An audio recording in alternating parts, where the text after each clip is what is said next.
Shalom, family. Shalom. Can you hear me? Can everybody hear me?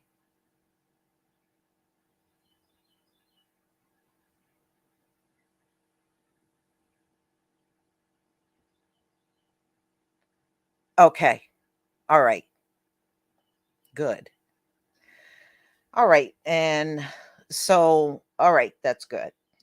All right. So, yesterday, what happened was I use a software to do my slides on, and sometimes I can do videos in that same software. Well, my machine upgraded to Windows 11 that I did it on. And so, therefore, the software had to be updated as well. So, when the software updated, it added in this default music to the slide. So, when I was doing the slides yesterday, I could see it, but I didn't hear the music. Y'all heard the music, but on my end, I didn't hear anything. So when I went back to play it again, and that's when I heard the music. That music was never supposed to be there. I don't need music to get through these slides. I pretty much know and plan out what I'm going to say.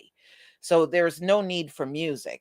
So I do apologize for that. It should not happen again. Now that I'm fully aware that they by default put the music in, before I download, I can make sure there's no music in the slides. So it should be a lot better today. At least that's what I anticipate. So, shalom to everybody in the chat. And what I will do this time around, I will go over the slides, and then we will get to the story in regards to Emmett Till's family. They want Carolyn Bryant Dunham brought up on charges. Okay, so let's get started.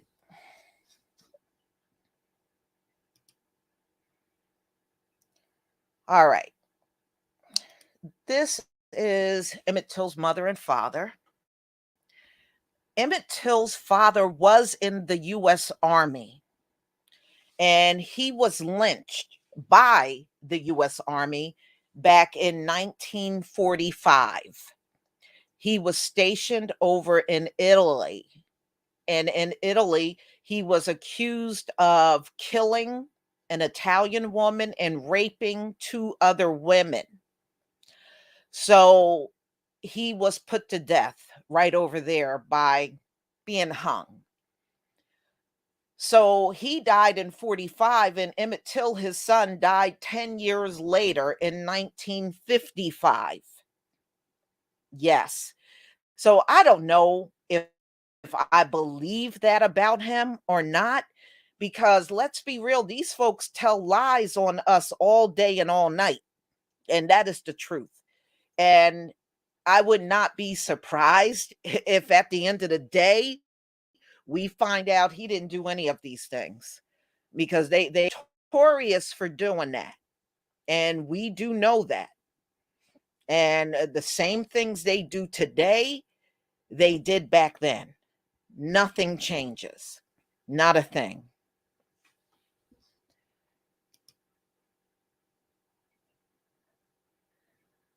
All right. So the next slide is Mamie and him when he was just a baby. So, I mean, this is such a travesty. Emmett Till was born in 1941, and his life was over by the time he was 14. That is just outrageous. It really is. It should never have happened.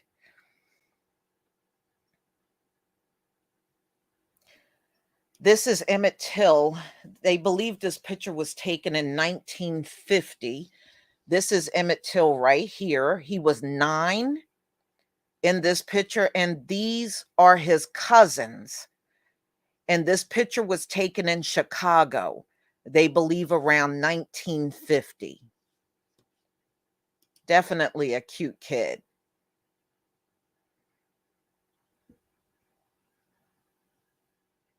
Yeah, Carolyn Brian Dunham, she should have been arrested decades back.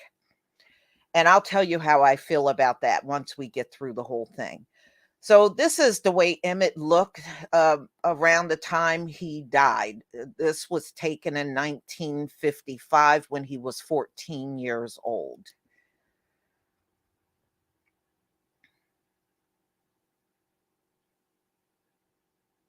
And we've seen his pictures of him when he was a teenager. This is the store that Carolyn Bryant back then and her husband owned. Now, here's the store. They actually lived above the store. They lived up here. Okay. So the store was down here. So they all lived, her and her husband and two kids lived in this building upstairs. There was an apartment above the store, and that's where they lived. And it was called Brian's Grocery and Meat Market. This store was in Money, Mississippi, in the hood, where the black folks lived. That's where the store was. All of their clientele was people from the black community. That's who frequented her store back then. They probably were her main customers because she was placed in that neighborhood.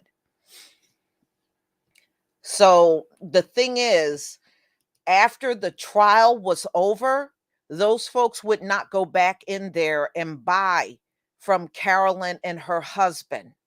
So after the trial, shortly after that, the store closed. I mean, sort of like what we should be doing to these Chinese and Arab stores in the area that we live in. Yeah, don't go in there and they'll go out of business real fast. So this is a shell of the store and what it looks like. You can see it's all it's not very much left of it anymore, as you can see in the picture. And that's a more of a frontal shot of it. So you can see this building is gone. It is really gone. So Black History Month. This is Money, Mississippi. In late summer 1955, Emmett Till was murdered for whistling at a white woman outside Bryan's Grocery and Meat Market. So this is what's left. Now, there is a marker because you can take tours through there, and it is markers in different locations of, that leads to Emmett Till's death. So here's the marker outside of the old grocery store that Carolyn Bryant and her husband ran, and the store that Emmett Till was accused of whistling at her. This is a picture of the shed that Emmett Till was taken to and killed in. And this is again all in Money, Mississippi.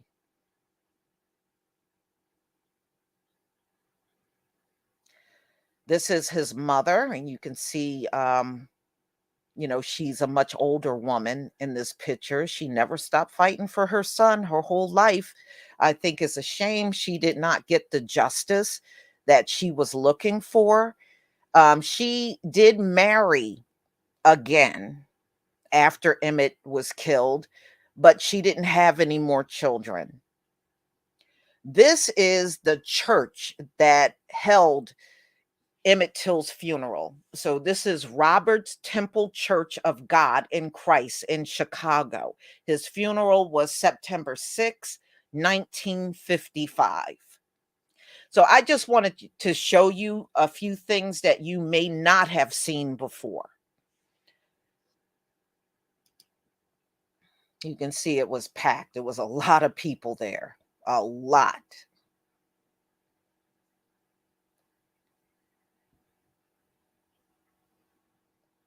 and you can see his mother grieving.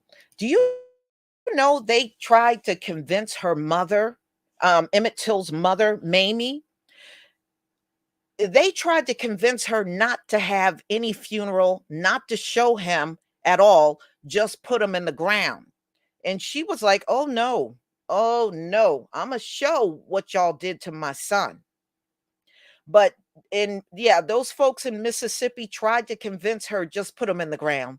Don't have no funeral, don't show him." How dare you try to tell this woman what to do with her own son? It takes some kinda arrogance to even open your mouth to say something like that to her. So, it's a terrible thing, especially for, you losing your only child. That's horrible. That's a horrible feeling. This is Emmett Till's grave site in Chicago. He was born in the summer, July 25th, 1941. This is Carolyn Bryant. Now, we know Emmett Till was 14 years old when his life was violently taken from him. This is Carolyn Bryant and her then husband at the time. Um, Carolyn actually had 3 boys, all right? So, this was Roy Jr., Roy Bryan Jr. He died back in 1995 of cystic fibrosis. This is her son, Phil, who went on to become the governor of Mississippi.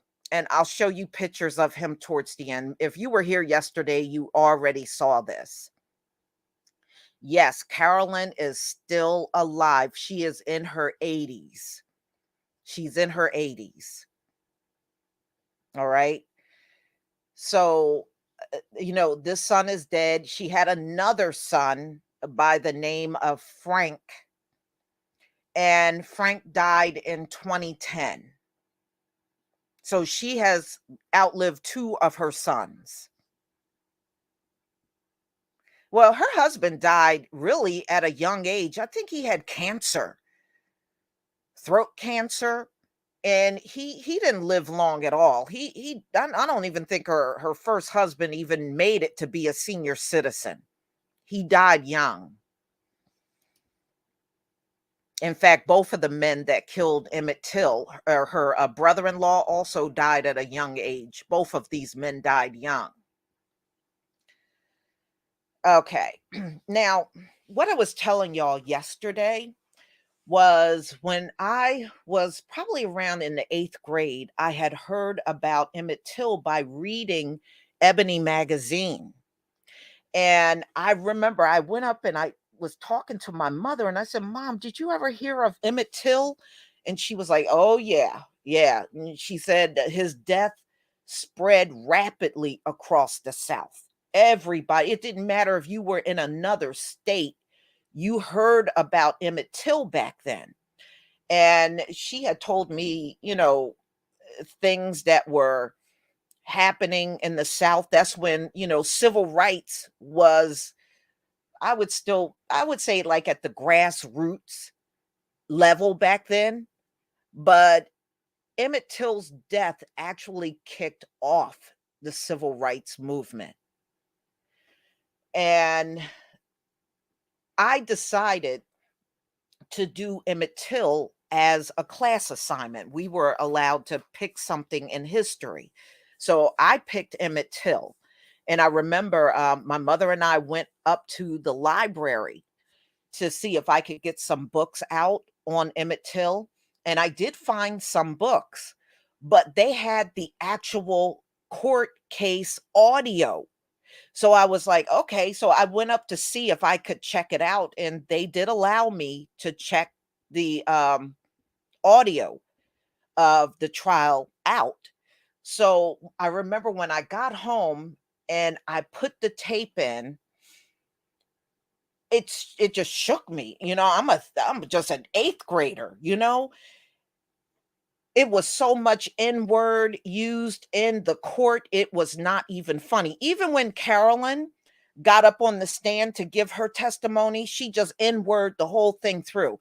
And you know how even today, you know how you'll be talking to somebody or you'll listen to the way they're talking to you and you can detect this person ain't telling the truth. They're lying. It was almost like it hit me like a ton of bricks when I was listening to her testimony. It just sounds so fake. But she was like, well, the N word did this, and then the N word did that, and then the N word walked over here, and the N word did that. That's how she gave her whole testimony. I mean, they were all using them N words up in the court. And it for a while, I think I got like 10, 15 minutes into the audio, and I had to turn it off. And then I remember I went to my mother and I was like, they're saying the N word all in through the. And my mother said, yes, in the South, that's not the only place. She said they were doing that all across the South back in the day. They would go in, and she said, your prosecutors, your judge, your defendants, everybody would be in that courtroom using the N word. She said that was a very prevalent thing in the South, and they had no shame about doing that. So it shocked me. But eventually I did get through all of the audio, but it was hard in the beginning getting through all of that. It was difficult. But that's how she gave her whole testimony. And I was like, this woman is such a liar. I could just hear the lies in her voice. You just knew she was lying. So, that, but back then they choose to believe them over us. That's how it was. And still is technically. But it just proves how rigged up the system really is. Even you could see it even back then. Here's Carolyn Bryant. You can see she got to live to be a ripe old age in her 80s. She robbed Emmett Till of that, but she got to do it. Now, this picture, I believe, was taken when she was around 60 years old. It's just amazing. Here is Phil Bryan. Phil Bryan is her son. Now, the governor now actually took over from him. So he recently have finished his term as governor in Mississippi. And, he's no longer governor. You got the new governor, the one I was telling y'all about in the video. He wanted to make April Confederate Heritage Month. So that just go to show you the mindset of these people that are running Mississippi. So this is Phil Bryan. This is, I believe, the second son that Carolyn Bryant had. And Phil is still living and he's still down in Mississippi. And to be honest with you, since he was the governor, I believe he gets protection for the rest of his life and his family members. So I think Carolyn is probably under protection because he was a governor in that state. And there's another picture of Phil in here too. And Phil was a big Trump supporter. Her son Phil, this is Phil again. He was a huge Trump supporter too. In fact, if you go online, you can actually see him in pictures with Donald Trump. Yeah, yeah, he does look like his mother. He sure does. So, yeah, he was the governor of Mississippi. Yes, he was. And not that long ago. Not that long ago. The new governor just took over recently. Yes.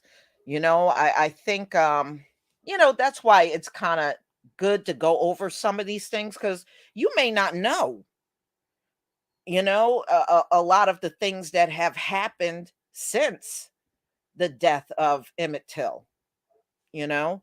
So recently, his relatives have been inquiring about a warrant that was issued in 1955. And it was a warrant that was meant for Carolyn Bryant at the time for the kidnapping of Emmett Till. Now, you know that when it comes down to murder, there is no statute of limitation for murder. So, no, technically, it would not be too late to even get her as an elderly woman for what has happened to Emmett Till. You would be within your right to even go after her. So, no, it wouldn't be unheard of. I mean, look, don't we see this with Nazis? Don't that some of these Nazis are what in their 90s and they're still going after them? So Carolyn Bryant shouldn't be that untouchable, but because America is a very racist nation, opposite of what Tim Scott says, they're going to still protect this woman. They are. And I wish the family could get everything they're requesting. And if the state of Mississippi cannot go after Carolyn Bryant, then you need to compensate them monetarily for what happened. I don't believe the family should be penniless. They need to get compensated for the death of their cousin. All right, so Emmett Till's relative, they want the accuser to be prosecuted in his 1955 kidnapping. So, stymied in their call for renewed investigation into the killing of Emmett Till, relatives and activists are advocating another possible path towards accountability in Mississippi. They want authorities to launch a kidnapping prosecution against the woman who set off the lynching by accusing the Black Chicago teen of improper advances in 1955. Now, let me stop right there. Ladies and gentlemen, Emmett Till had polio when he was 6 years old. His mother said that when he recovered from polio, that's when he developed a stutter. But she said prior to that, he never spoke with any stuttering.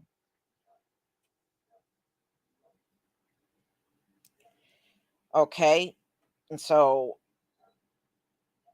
Carolyn Bryant Dunham was named nearly 67 years ago. It's hard to believe it's been that long. 67 years ago in a warrant that accused her of Till's abduction, even before his mangled body was found in a river. FBI records show, yet she was never arrested and brought to trial in the case. You know why they didn't arrest her, y'all? You know why? Let me tell you why. In 1955, Carolyn Bryant was 21 in 1955 when Emmett was killed. You know why they didn't arrest her? They said because she was a mother and she had children. That was the excuse they used for not arresting Carolyn Bryant Dunham. Can you imagine that? You know how many Black women have gone to jail and they had children? I remember some of them that got arrested and they had children, and some were pregnant with children and they still got locked up. But that's the excuse they used for not arresting her in 1955 because she was a mother and had young children. That's what they used. What a joke. What a joke. You don't let anybody else get away with that. So, they had the trial and her husband and brother-in-law were acquitted. Nothing happened, but you shouldn't be surprised by that. It was an all-white jury in 1955 that let these two men off for an atrocity that, I mean, they just overkilled Emmett when you looked at his mangled up body. They just went overboard in killing this young teenager. But that is the reason she was a mother of young children.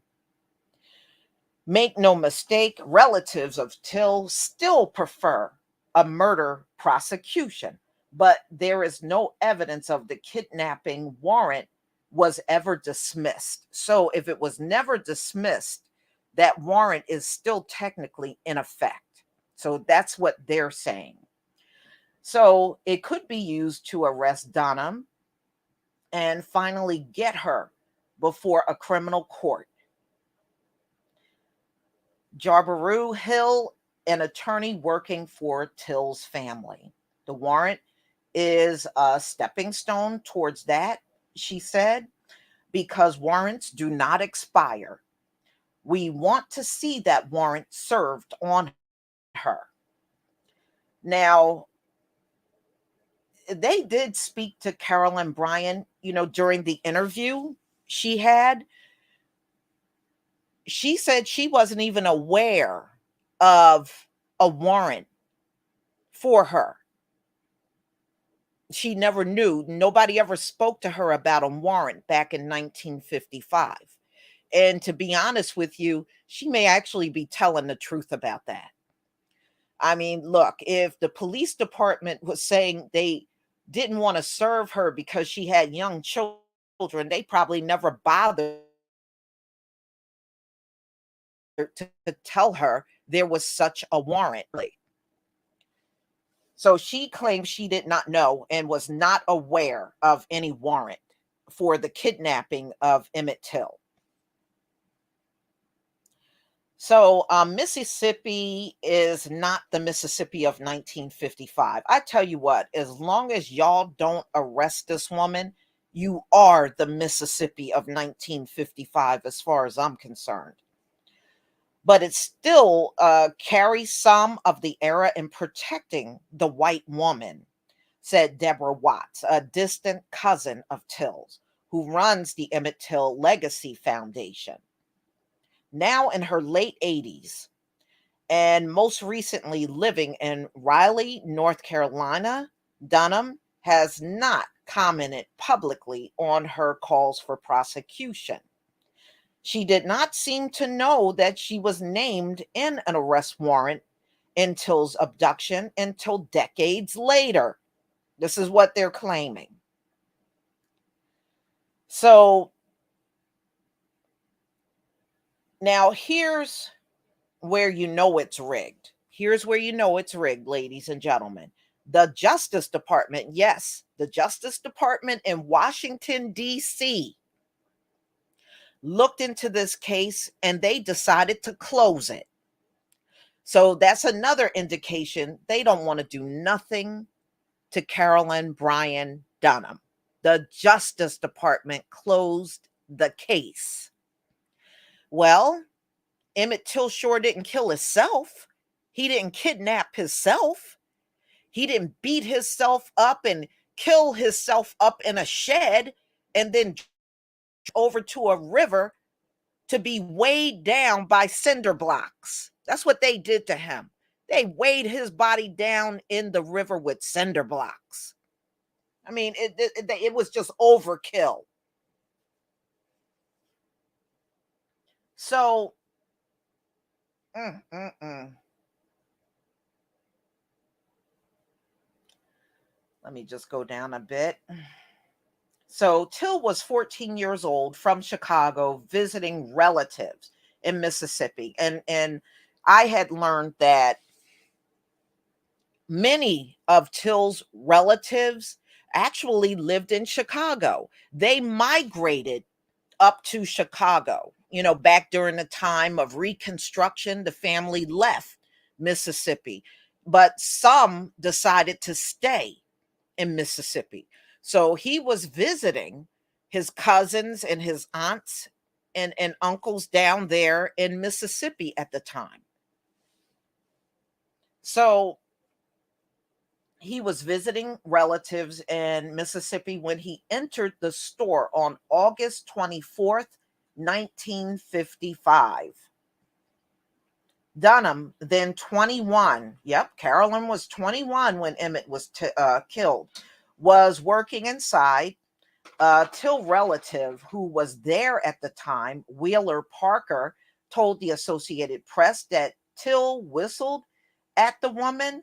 Dunham testified that Till grabbed her. Okay, this is what she was claiming. 2 nights later, Dunham's then husband, Roy Bryan, and his half brother, J.W. Meelam, showed up at the rural home of Till's great uncle. Now, his aunt was in the house. When they busted in the house, she had offered to give them money. She was like, "Look, I'll give you all of my money. I'll give you every dime. Just leave him alone." But they just pushed past her and they snatched him right out of the bed. He was in the bed sleeping, and they snatched him right out of the bed. And, he didn't know what the hell was going on. And what a terrible thing. So he was found, wow. He was found in the Tallahatchie River a few days later. And we know her husband was arrested, but Carolyn was never, ever arrested. But Roy Bryan was. So Roy Bryan and his brother-in-law were quickly indicted on murder charges, and they were acquitted by an all-white jury in Tallahatchie County about 2 weeks later. So the trial only lasted about 2 weeks. So, like I said, Carolyn and her husband tried to reopen their store, but the people that lived there, because they were in a black neighborhood after the trial, nobody would go back in that store and buy from them. So ultimately they lost their business and lost everything. They literally lost everything after the trial. So I really do hope there is justice for Emmett Till's family, but the way they rig up the system, and you got the Justice Department closing the case, and it's just, this place is too evil and too corrupt to do the right thing. They are not going to do the right thing. They're not going to do right by Emmett Till and what has happened to him. But, I guess you try whatever you think may have a chance of working. But I think with all of the protections and everything they have given her all these decades, they're going to continue to do that. Is it right? Hell no, it's not right. That, excuse my language, but that bitch needs to pay. She does. You took this child out of here on a lie. You took him out over a lie. You got to be a sick kind of creature to come up with a lie that ends a person's life. There's got to be a special part of that lake of fire that your behind is going in, for real. So everybody, I'm glad today we were able to go through this without the music, you know, and I am sorry that happened. Like I said, I was not expecting something like that after the software updated. And I did play it through before I uploaded it. And like I said, I didn't hear any music on my end. It was not until I played it back that's when I heard it. So I'm just glad we were able to do this over again. Yeah, I wanted to redo it because I'm petty and I'm like that. So I hope you enjoyed the presentation. I hope that maybe you learned something out of this before, that you may not have known before. Yeah, well, Mississippi is extremely racist. Do y'all know during Reconstruction, they were trying to put plans together to ship their former slaves back to Africa? They were trying to do that in Mississippi. Yeah, old good old Mississippi. But y'all, look, my grandmother on my dad's side, she comes out of Mississippi, but she lived most of her life in Georgia, but that's where she's from. So I got people down in Mississippi too. So, everybody, thank you for being here, and may the Most High keep his strongest hedge of protection around you always. Shalom, family.